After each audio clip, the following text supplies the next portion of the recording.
উর্দুর বিপরীতে বাংলার কোনো আন্দোলন হয় নাই। উর্দু ভাষা নিয়ে বাংলাদেশের মানুষের কোনো আপত্তি ছিল না। বাংলা ভাষাকে আমরা কারো কাছে বর্গা দিছি যে বাংলা ভাষার জাতপাত কি হবে এটা তারা নির্ধারণ করবে। যে আমাদের নাকি ইনকিলাব, ইনসাফ, আজাদি এই শব্দগুলো উচ্চারণ করলে নাকি বাংলা ভাষার জাত থাকবে না।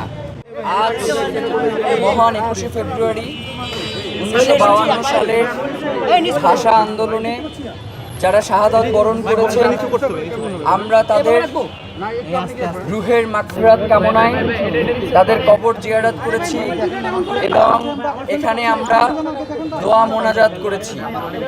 আল্লাহর কাছে আমরা দোয়া করি যারা বাংলা ভাষার জন্য জীবন দিয়েছেন তাদের এই আত্মত্যাগকে আল্লাহ যেন কবুল ও মঞ্জুর করে নেন। আমিন। প্রিয় ভাইয়েরা, বাংলা ভাষার যে আন্দোলন বাংলাদেশে হয়েছে, পৃথিবীর বিভিন্ন দেশে বিভিন্ন সময়ে ভাষার জন্য আন্দোলন হয়েছে। তো পৃথিবীর সকল দেশে ভাষার জন্য যারা জীবন দিয়েছে, আজকের আন্তর্জাতিক মাতৃভাষা দিবসে তাদের মাতৃভাষার জন্য জীবন উৎসর্গকারী ব্যক্তিদের প্রতি আমরা সালাম, দোয়া এবং ভালোবাসা জ্ঞাপন করছি। ইদানিং বেশ কিছু বিতর্কের সৃষ্টি হয়েছে, যেগুলো আমরা দেখতে পাচ্ছি যে আমাদের নাকি ইনকিলাব, ইনসাফ, আজাদি এই শব্দগুলো উচ্চারণ করলে নাকি বাংলা ভাষার জাত থাকবে না। বাংলা ভাষাকে আমরা কারো কাছে বর্গা দিছি যে বাংলা ভাষার জাতপাত কি হবে এটা তারা নির্ধারণ করবে। পৃথিবীর কোনো ভাষাই স্বয়ং সম্পূর্ণ হয় না অন্য ভাষার সংমিশ্রণ ছাড়া। আপনি যদি আমাদের বহুল প্রচলিত ইংরেজি ভাষাটার দিকেও খেয়াল করেন, সেই ইংরেজি ভাষার উৎপত্তি ঘটেছে জার্মান ভাষা থেকে এবং বর্তমানের যে ইংরেজি ভাষা প্রচলিত রয়েছে এর মধ্যে অধিকাংশ শব্দ এসেছে গ্রিক এবং ল্যাটিন থেকে।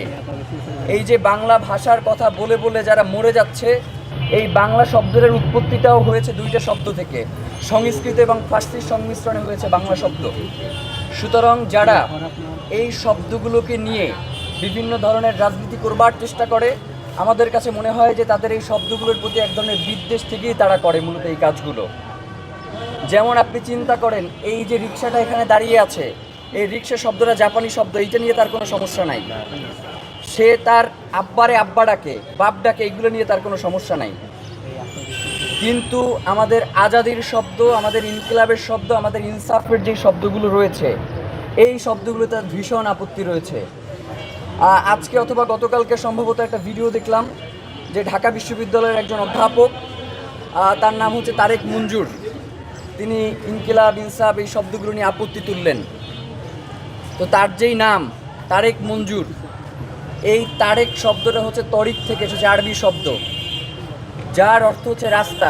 রাস্তাও আবার বাংলা শব্দ না, রাস্তা আবার হচ্ছে ফার্সি শব্দ, তো পথ।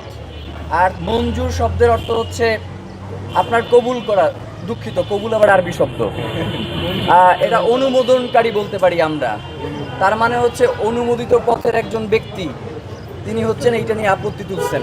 ভাই, পৃথিবীর প্রত্যেকটা ভাষা তার পার্শ্ববর্তী যেই ভাষাগুলো রয়েছে সেইগুলোর মাধ্যমে সংমিশ্রণের মধ্য দিয়ে একটা সুন্দর সাবলীল ভাষা তৈরি হয়। আমাদের উপরে এই যে ভাষা আন্দোলনটা হয়েছে, এটা কি শুধুমাত্র শব্দের কারণে হয়েছে নাকি আমাদের উপরে যে চাপিয়ে দেওয়া হয়েছে এই কারণে এই আন্দোলনটা হয়েছে? উর্দুর বিপরীতে বাংলার কোনো আন্দোলন হয় নাই, উর্দুকেই একমাত্র করার বিপরীতে এই আন্দোলনটা হয়েছে। উর্দু ভাষা নিয়ে বাংলাদেশের মানুষের কোনো আপত্তি ছিল না। বাংলাদেশের মানুষের আপত্তি ছিল যে উর্দুই একমাত্র রাষ্ট্রভাষা হবে এই জায়গাটায়। সুতরাং এই যে চাপিয়ে দেওয়ার মনোভাব, ইদানিং আমরা দেখতে পাচ্ছি যে আমাদের উপরেও এক ধরনের চাপিয়ে দেওয়ার মনোভাব, আমাদের কলকাতার থেকে যারা শব্দ ধার করে নিয়ে আসছে তাদের এক ধরনের আপত্তি দেখতে পাই। ভাই, এই যে ভাষার যে আন্দোলন, এই ভাষার আন্দোলন বাংলাদেশে 1952 সালের আগে দক্ষিণ ভারতে 1937 সালে হয়েছে, 1961 সালে মাদ্রাজে হয়েছে, 1965 সালে আসামে হয়েছে। সুতরাং বাংলার ভাষার জন্য আন্দোলন আসামেও হয়েছে, শুধু বাংলাদেশেই হয় নাই। এই যে শব্দের যেই ন্যারেটিভ, এই যে সংস্কৃত বলে বলে যে শব্দের ন্যারেটিভ দাঁড় করানো হয়, এই যে সংস্কৃত ভাষার যে শব্দ, এইটাও তার নিজের তৈরি করা শব্দ না। এইখানে ইন্দো ইউরোপীয় ভাষা এবং হচ্ছে ইরানের যে আঞ্চলিক ভাষা, এই দুটোর সংমিশ্রণে আপনার হচ্ছে সংস্কৃত ভাষা তৈরি হয়েছে। সুতরাং যারা আমাদের দৈনন্দিন যেই শব্দগুলো আল্লাহ, রাসূল, ইনসাফ, ইনকিলাব, আব্বা, আম্মা, এই শব্দগুলোকে যারা নাই করে দিতে চায়, এরা মূলত আসলে শব্দ নাই করে দিতে চায় না, এরা বাঙালি মুসলমানের যে রাজনীতি, সেই রাজনীতি